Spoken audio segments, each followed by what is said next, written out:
all the cars have fired up and we will head around this 4-kilometre circuit. It'll be important to try and get some temperature in the tyres. The circuit is definitely a little bit damp because we do have quite a bit of dew and fog around, although I can see now blue sky starting to appear. There's a couple of slow-moving drivers further back. Here is a look at the grid then. Alex Lynn and Marcello by 0.025 of a second ahead of Kvyat and Sims, just half a tenth back. Very, very close to the front of the field. And then the second half, expects to see Sven Muller moving up through the field, starting 15th, and Mitch Gilbert in 20th. Remember, we also have Felix Rosenqvist and Harry Tinknell further back. The top 22 runners separated by less than a second in the second fastest times. And that's quite important as well. Not something that really you can plan for. You just go out and do 2 fast laps. And your fastest lap, obviously, on the top of the timesheets will put you on the front for qualifying for race 1.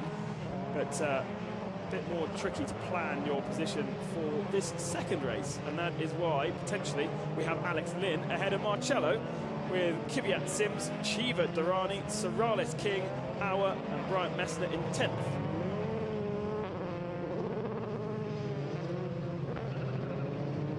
I'm just being reminded by Leo Gorman, who's here to help me out, keeping a second pair of eyes on our screens, that there was red flags in qualifying, of course. There was a couple of red flags, actually, and that's potentially why some of the drivers didn't manage to get as many laps in as possible, and therefore we have a slightly topsy-turvy grid for some of these drivers.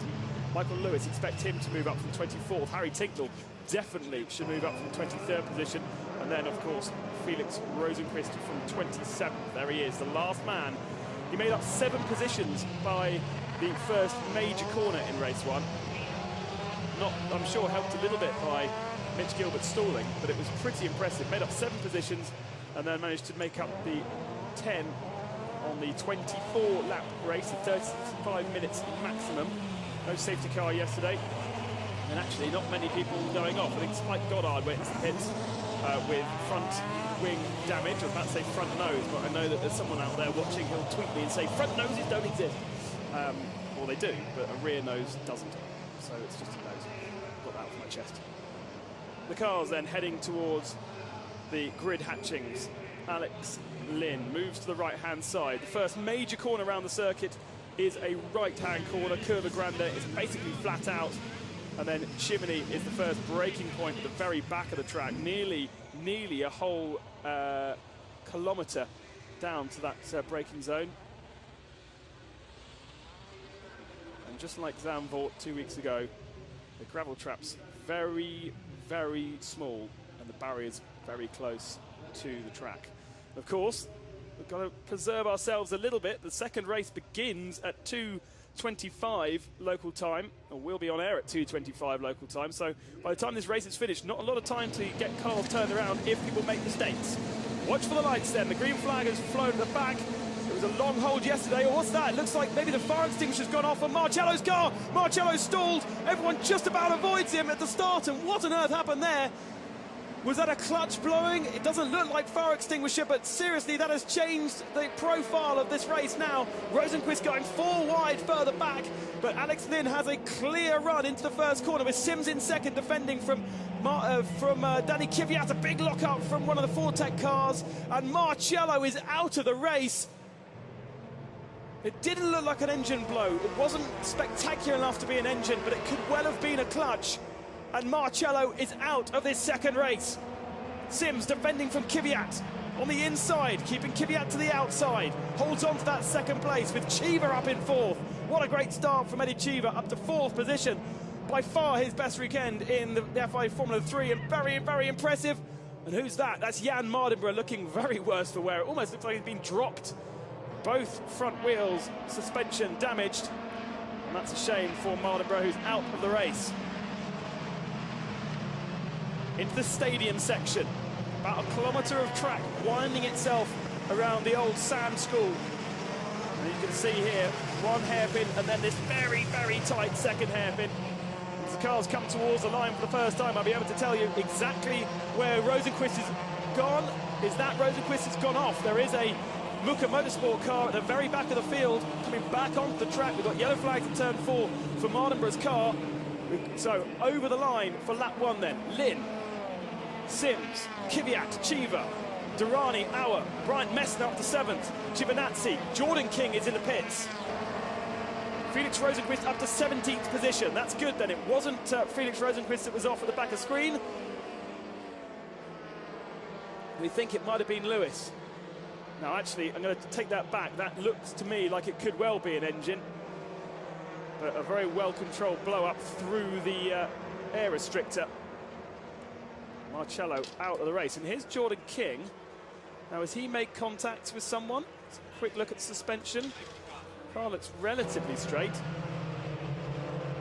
There's quite a few cars that haven't gone over the start-finishing line for race 1. In fact, are we on a safety car? Because those cars look like they were going very slowly. I think we are. Yes, we are on a safety car. We've lost King, who's in the pits. Mardenborough we've seen. Mitch Gilbert, Lucas Wolff, Rudersdorf. There's a lot of cars off somewhere, unless our timing screens have decided to pack up. Somewhere in Sector 2, we've lost a lot of cars. Quick look further back to see if we can see those like Lucas Wolff. Maybe looking out my screens, out of my window to see if I can spot Rudersdorf and Mitch Gilbert. I think maybe it's a timing screen glitch rather than we've lost about, well, it would be 8 cars.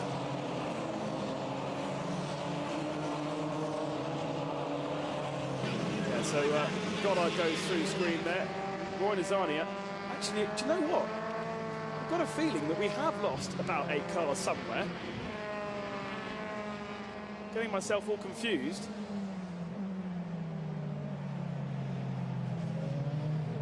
I didn't see Lucas Wolff going through. I'm having a quick look out my window to see who's going past. There does seem to be rather a lot of cars missing from the field.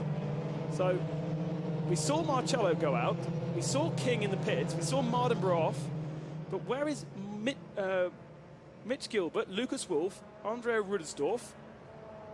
In the background there is Jordan King, Jan Mardenborough, sorry, being removed. And now the timing screen refreshes itself and proves me completely wrong. Thank you. Thank you, timing. Lights are out on the safety car, which means we will go racing once again. Not really much of an advantage gained by Alex Lynn at the front. And there is a replay of Marcello going pop. Wow, what drama. Now a real opportunity for Felix Rosenqvist. The championship now categorically cannot be won here in Vallelunga. And I wonder how long it takes to replace a Formula 3 engine. It's not going to be easy. There is Mardenborough. Heading back to the pits.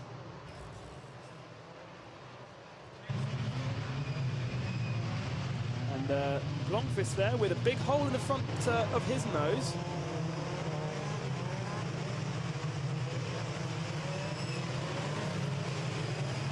Get ready to go racing then. The safety car will pull in, and it'll be Alex Lynn who'll decide how fast and when to go. He does it just before the S's. Lots of cars very close to each other further back. And this will be very good for Felix Rosenqvist. In fact, Galil and Goddard have swapped positions on that safety car lap, so that's a little bit worrying. Unless our timing screens are lying again. Here we go.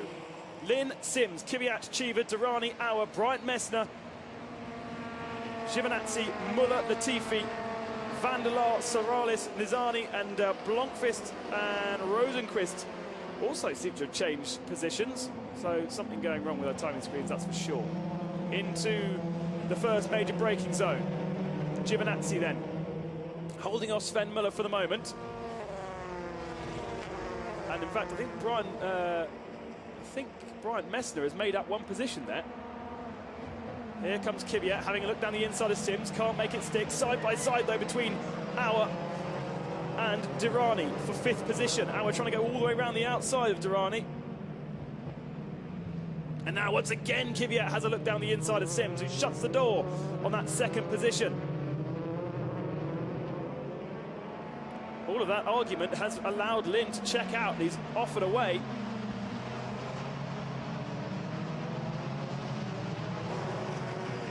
Lynn already has had 2 wins this year, Norris Ring and Brands Hatch. But most of the wins going to Marcello with 11 and Rosenqvist with 8. So looking good for the moment for Alex Lynn. Oh, not really a place to overtake around the back of the circuit here, but Tanya Calderon tries to make a move on the 29 car of Roy Nazani, and that is for 13th place, so she's in an unprecedented position. There must have been a big old mess that happened somewhere around the circuit on that first lap that we've yet to see.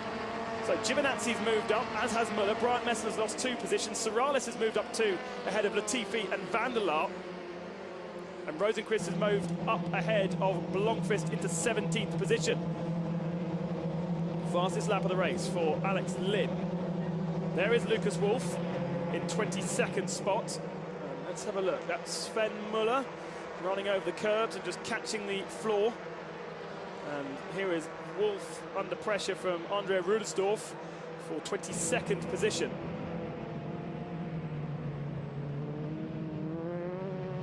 Lynn then heading away in the lead of the race. Already a big old gap.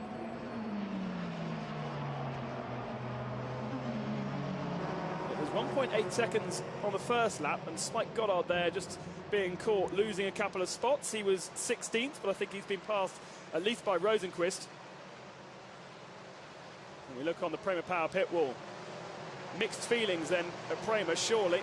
And here's Goddard on Blomqvist. So it's Tom Blomqvist going up the inside of Spike Goddard and forcing him wide. And that was easy for Rosenqvist and Mitch Gilbert to follow through. 1.8 seconds was the gap after the last lap, and now it's 3.2. So Alexander Sims is really struggling in the first couple of laps of this race. Had probably better pace than Rafael Marcello in race 1, but here in this race is not got his car up to temperature quite yet. 3.2 in basically 2 laps is pretty unprecedented. Danny Kvyat in 3rd position, giving him some hassle, and Eddie Cheever as well. Felix Rosenqvist down the inside then of Sean Galil for 15th position. And once again, like we saw yesterday, Rosenqvist making this a very entertaining race to watch.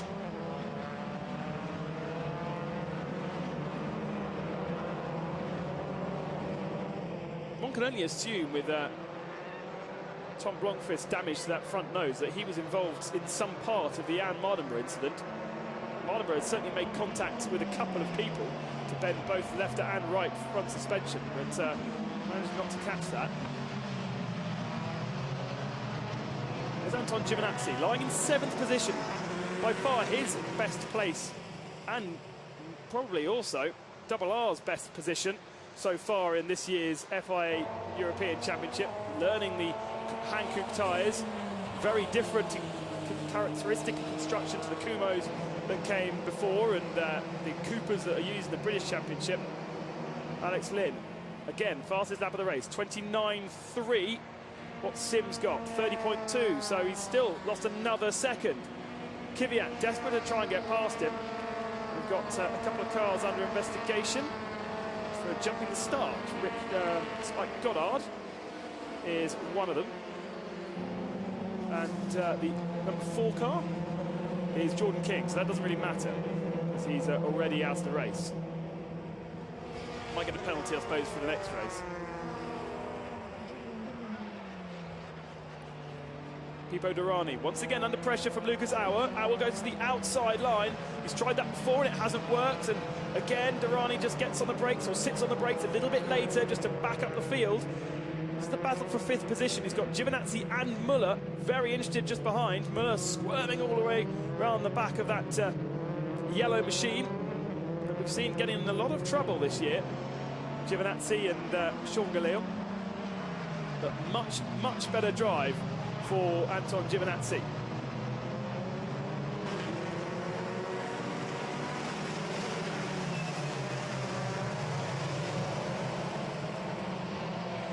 Now the sun is definitely broken through as we see drive-through penalty for car 15, Spike Goddard, the 21 machine. Drive-through penalty also for car 4 for the jump start, but he won't be able to take it because he's already in the pits. So Spike will relinquish that 21st position that he sits in. Good battle going on though for 5th position, giving Eddie Cheever a little bit of breathing space at the moment. As we say, Cheever has raced at this circuit before, side by side. As that, it's not Rosenqvist, so it is Rosenqvist going past Tanya Calderon. So that's up to 14th position then. And a nice move from Rosenqvist, but they're squabbling further ahead. And in fact, Auer has managed to get past Durrani, and now Durrani having to defend from Anton Giovinazzi. So it's a change for 5th position. And that's, well, that is the move of Felix Rosenqvist past Tanya Calderon. A pretty textbook move down the back of the circuit. Once again, I think he's got good rubber on him. Lucas Wolf in the pits. You can only assume he had a puncture. Now we look at the other Fortec car, Felix Sorales. He must have gone off because he's under pressure. Oh no, Nick Latifi is trying to find a way through. And John Bryant Messner has already made a way through. Oh no! Sorales off for the 2nd race in succession. He'd already lost a position to John Bryant Messner on the last lap, and there's no doubt there'll be rear suspension damage. No, looking at it, doesn't look too bad. Oh, right front though is damaged, and he's trying to keep it out, but that's a very dangerous place to leave a Formula 3 car. There's not a lot of runoff area around the back of the circuit there. The grass is very, very wet, but he's doing a good job of trying to remove himself. The marshal comes over to give him a helping hand. Can he get the car running though? Because if he leaves it there, we're going to have a safety car, and that marshal cannot stand there for much longer. The car's running though. Tries to get it off the very wet grass and does a good job. He'll take that back to the pits for Fortec to begin repairs. Look at this, Latifi from way back dives down the inside and then runs clean into the side of him. I'm not sure whether Latifi's going to get away with that one. Just needs to be a fraction more ahead so that Sorales was clear that he was there, and actually Sorales was very lucky not to end up on his roof. Broken right front suspension.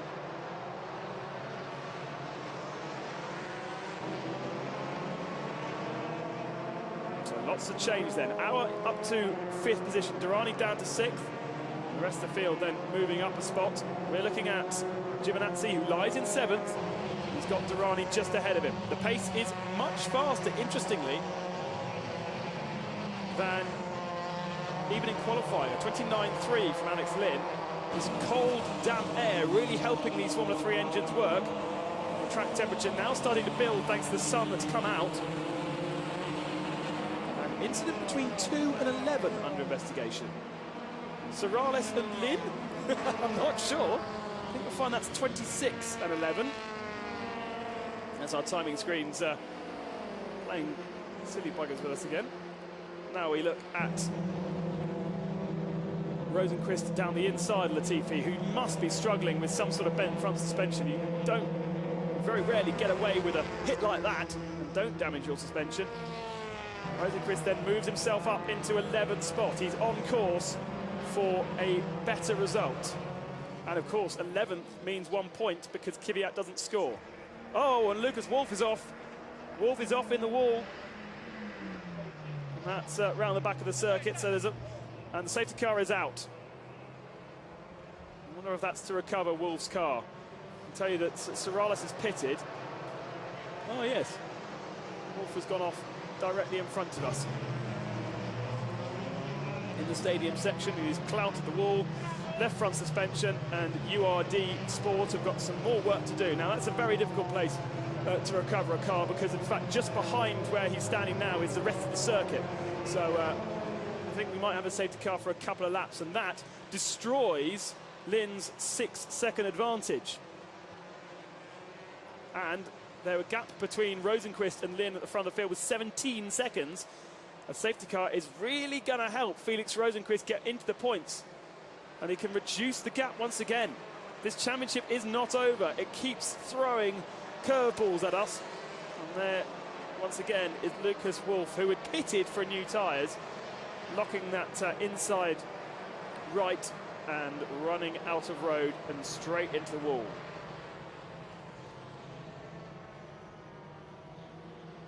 Lynn, Sims, Kvyat, Cheever, Auer now ahead of Durrani, Giovinazzi, Muller, Bryant Messner, Dennis van der Laar and Rosenqvist are your top 11 runners and top scorers. Remember, Kvyat does not score points. He'll stand on the podium in that third position, but he will not score any points for the championship. I saw a stat the other day that if he had scored points, he'd be something like 7th in the championship, thanks to the amount of points that he has scored. And of course, he took a victory at Zandvoort, but it didn't score any points for it. The points went at that point to the man in second place.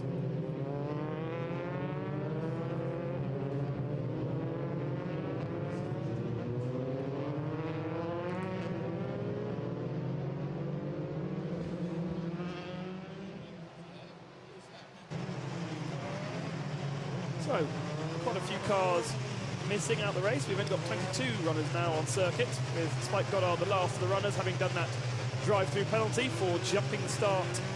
A bit of work to do for the teams, especially for Raffaele Marcello, the championship leader. If you joined us late, is not racing any longer. It looks like his engine blew on the start. And he brought the car up to revs to drop the clutch and get going. The engine went pop, a load of smoke, and that was that. Now we remember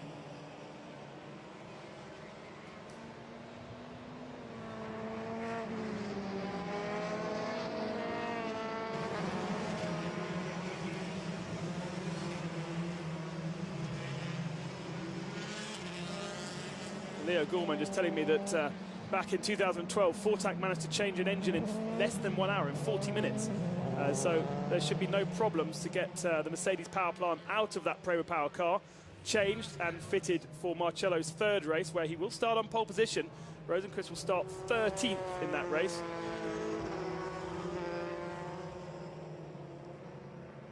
In fact, it's about where he is. Interestingly, though, the safety car must have come out just as he was making that move on Latifi, unless the timing screens have packed up again, haven't they? So obviously the timing screen doesn't work when the safety car's out, because he is ahead there of Nick Latifi and in 11th position. You can see that on screen.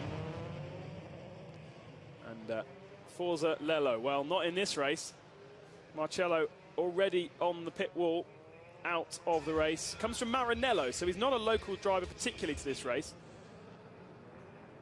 It's Eddie Cheever's home race. He is from and lives in Rome. And in fact, Michela Cerruti was another one that would have had her home race had she actually been racing here. Anton Giovinazzi is also Italian, but he doesn't live in Italy. He lives in Eastbourne. I don't know why you choose to live in Eastbourne. Right, safety car is, lights are out. And once again, Alex Lynn has to try and build that advantage. It was 6 seconds before the safety car. It's down to less than a second now. He's already gone.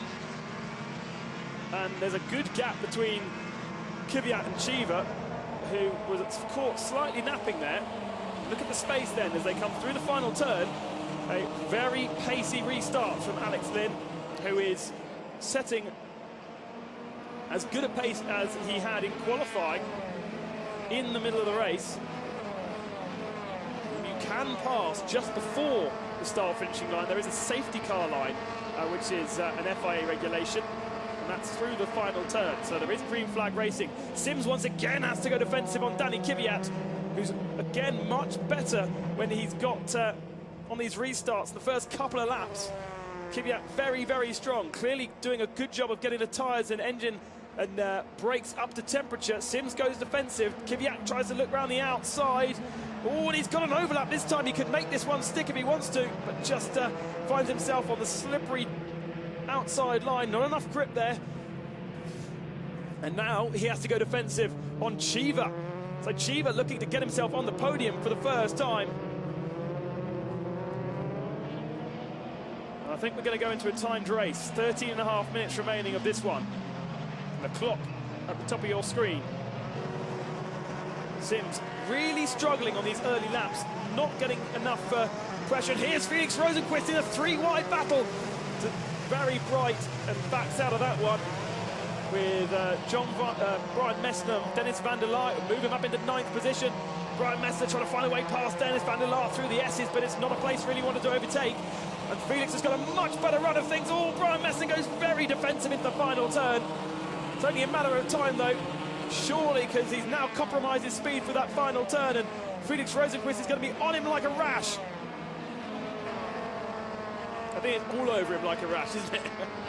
Side by side then, Rosenqvist has the inside line for Curva Grande, and it's completely side by side, but surely Brian Messner has to give this one up. He's got better speed through the turn, and now looks to the inside. He's very late on the brakes, but Rosenqvist goes around the outside and just about holds on.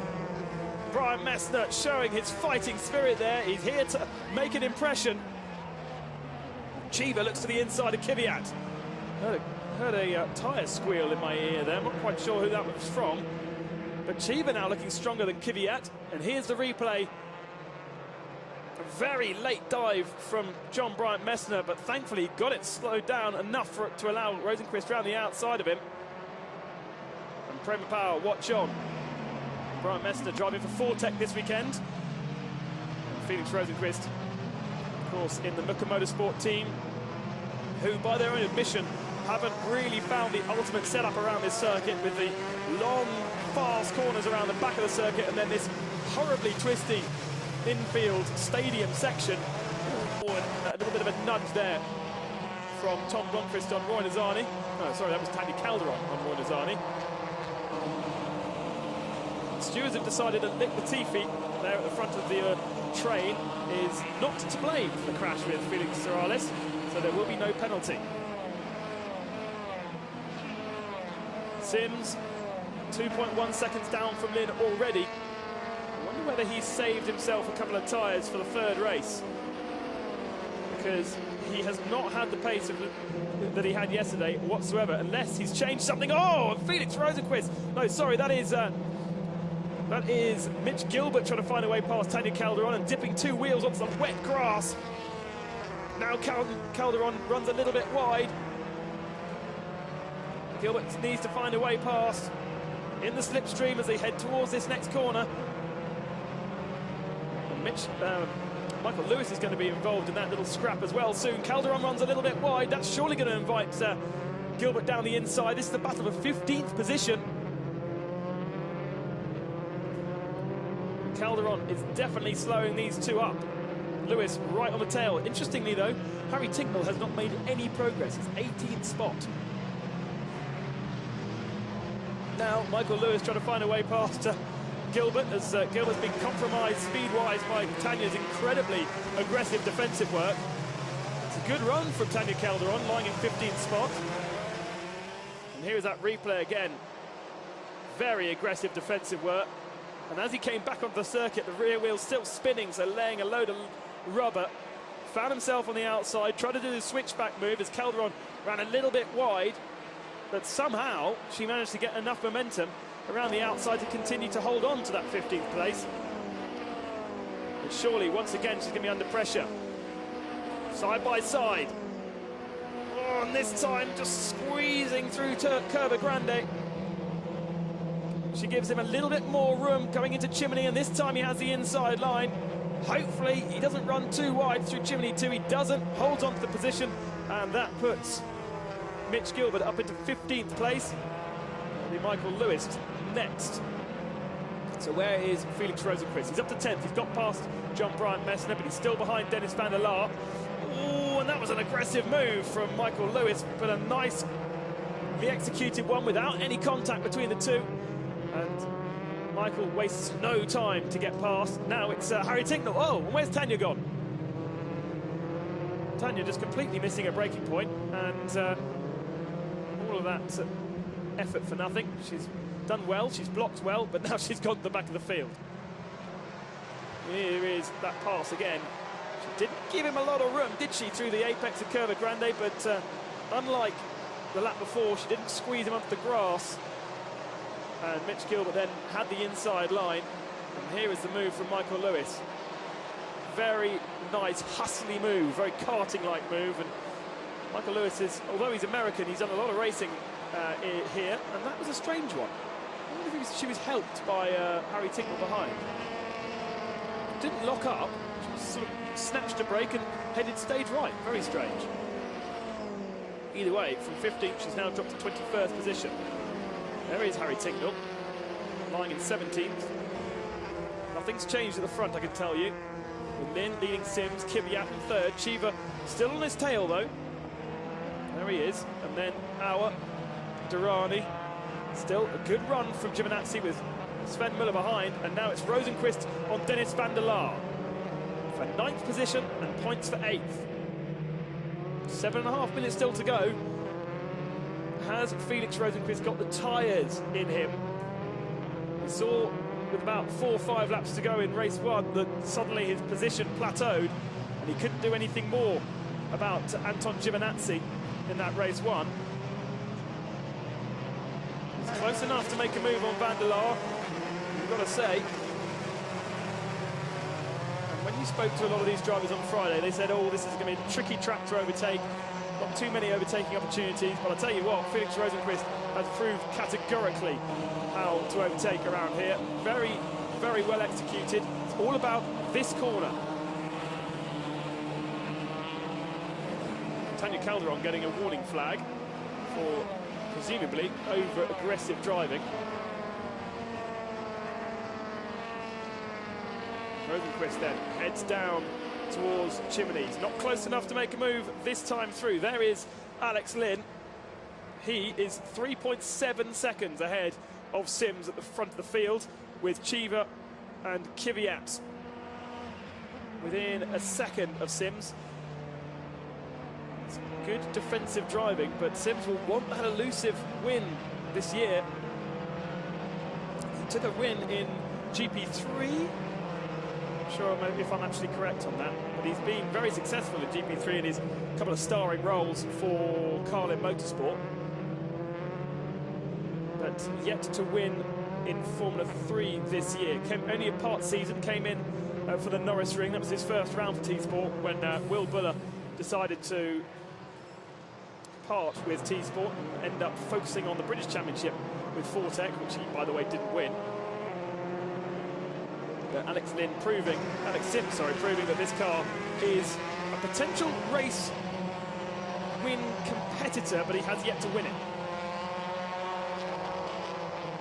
Rosenqvist then sitting behind Dennis van der Laar. Van der Laar looking in his wing mirrors, looking in that right-hand wing mirror to see where Rosenqvist is. It's all about this corner, and again, Rosenqvist very clean through there, holds the apex of the turn much later than most, doesn't get on the power too early, and it gives him a good run all the way down, past the start, finishing straight, and into Curva Grande. This is Curva Grande, flat out, very, very impressive. And now has the slipstream and a little bit of an overlap, but he's on the outside line of van der Laar. And van der Laar is one of those drivers that you just have to be a little bit cautious about. Could be a little bit erratic every so often. But Rosenqvist now has that slipstream heading towards Sorate, the next left-hander.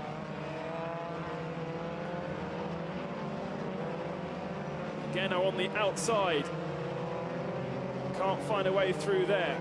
That, in fact, is Capignano. It's now Sorate in the next corner, and van der Laar is incredibly defensive. It's bringing John Brian Messner back into play here, and Felix Rosenqvist needs to desperately get past Dennis van der Laar because he's losing bundles of time. Coming into the stadium section then, is it a pass round Semaforo? No, it's not. Can he jam it up the inside of this very tight hairpin here, though? It would be unwise to, I think. Saw what happened with Nick Latifi. Oh, but van der Laar has run a little bit wide. Don't want to be going side by side through the S's. And he's going to have to wait a couple more corners, but this pace is nowhere near as good as he can do. In fact, they lost a second in the second sector alone thanks to their defensive work. Much, much closer now, Rosenqvist. Not necessarily a perfect line to that final turn. And now he's back in the slipstream. Down towards Chimney again. Rosenqvist at the moment picking up 2 points for 9th position. although he's lying in 10th. Kvyat doesn't score, remember, and now he goes from the outside. Can he go all the way around the outside? Yes, he can. And Rosenqvist moves up, but he just runs a fraction wide through Chimney 2, and that allows Van der Laar to get a better run of things. Surely now Rosenqvist is going to have to defend that position. Brian Messner is there as well to pick up the pieces, and he dives to the inside, and they're trying to go 3 wide. Brian Messner tries to look down the inside of Van der Laar, but thinks better of it. Van der Laar misses the apex of the second part of that corner, but somehow it seems to work. You can get a good drive through there as Rosenqvist locks up just a little bit, and that's going to invite Van der Laar back into contention as they come into the stadium section once again. Rosenqvist is going to have to go defensive. Needs to settle himself down. Focus now on the clean track ahead of him. Just 2.5 minutes remaining though. Oh, Brian Messner looks down the inside of Van der Laar. Oh, that's going to be an amazing move if he can pull that one off. He's still got the overlap coming to the S's, but decides just to back out of it. Sensible from Brian Messner. This is his first weekend in the F3 European Championship, and you've got to be impressed. Okay, he's raced in the German Cup this year. He's only 5th in that championship. Took 2 wins at the start of the year, but has had a very, very nice run so far for Fortek in the 2 races that we've had. Qualifying was good, and he now lies within a, well, he will get a point, in fact, for the 11th spot that he lies in at the moment. Rosenqvist picks up 4 points for the position that he sits in at the moment. Side by side between Brian Messner and Van der Laar, and he gets past. So Brian Messner on to 2 championship points now. Whoa, Tom Blomqvist behind, losing the rear end. Keeps the car facing in the right direction, but he's trying to find a way past Nick Latifi. Now Latifi's trying to find a way past Dennis Van der Laar. So Van der Laar's struggling at the end of this race. And it's side by side between Blomqvist. It's all going off in these last couple of laps. Latifi down the inside, breaks late and manages to make a way through, and Blomqvist follows him through. Van der Laar dropping like a stone out of the points. And yet, I think his tyres might have said enough is enough. Always very interesting to find out who's running what tyres. We get 3 new sets for the weekend, but it includes qualifying. They can do all sorts of different combinations, so they can save all 4 and do a whole set, but you can also just put 1 tyre on or 2 tyres on for the side or the rear or the front, depending on the type of circuit. But this track really quite equal in terms of tyre wear. Understeer, oversteer, plenty of long, hard right-hand corners for the left side tyres, but also you need in the traction zones as well. This is the final lap. Alex Lynn has an advantage of 5.4 seconds over Alex Sims, with Durrani, with Cheever in 4th behind Kvyat, who will stand on the podium for that 3rd place, although he won't pick up the points. Our 2nd off Cheever. And Future Rosenqvist just wasted 1 too many laps behind Sven Muller, behind Dennis Van der Laar, sorry. And here is a replay of the move further back. That's Dennis Van der Laar losing a position to Roy Nazani, in fact.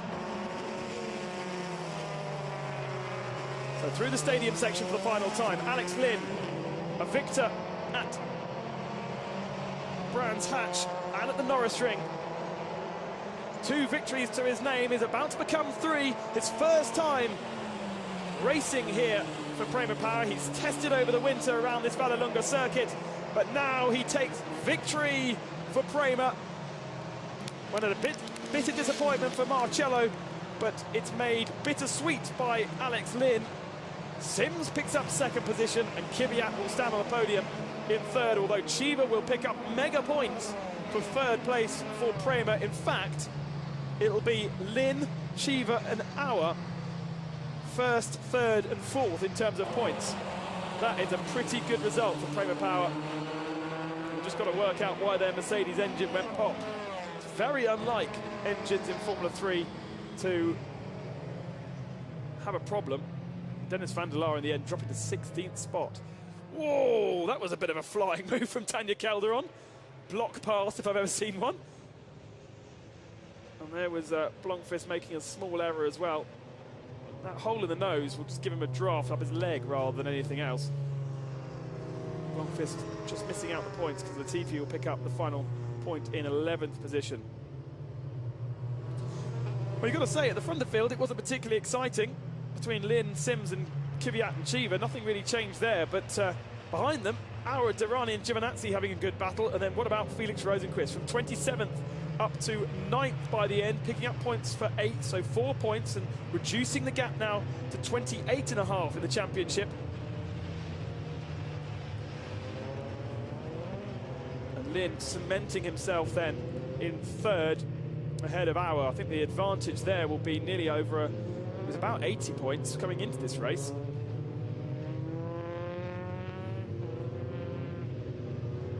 So a nice slow down lap for Alex Lin.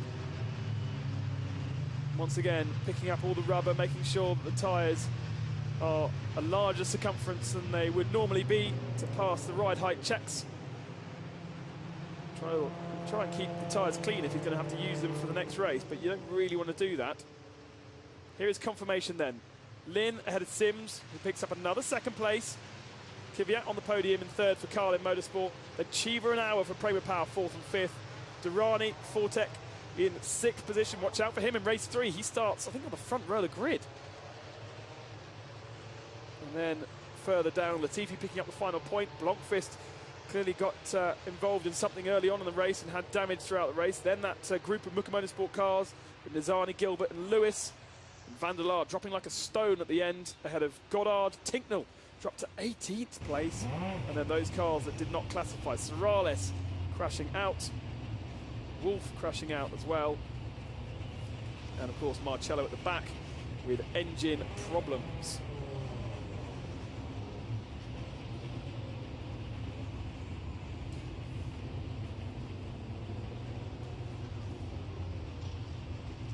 Rafael Marcello, in theory, will be on pole position for race 3 of the weekend, round 27 of the championship, which will start local time at 2:30. But Rosenqvist will start 13th. And he's made up good positions throughout the race. Well, he's made up 17 positions in race 1, and he's made up 19 positions in race 2. So he's done a lot of overtaking, as Felix Rosenqvist. But there is Danny Kvyat. Probably slightly frustrated that he never managed to find a way past Alex Sims. He definitely had the pace. And all those different restarts, he was able to be faster than Sims.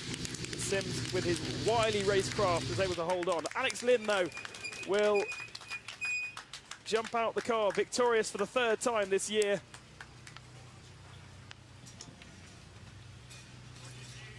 And that will carry some good momentum into race 3, where he doesn't have a particularly good start.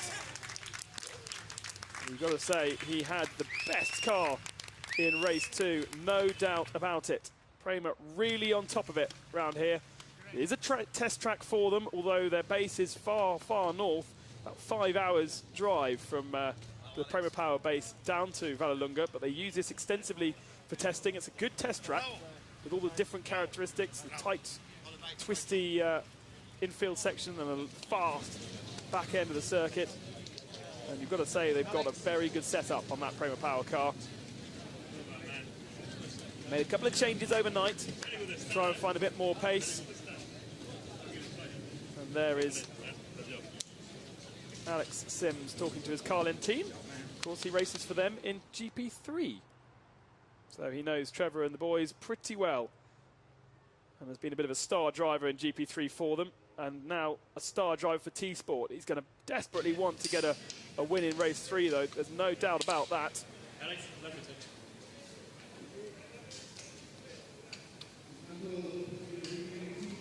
First thing to do, weigh the driver.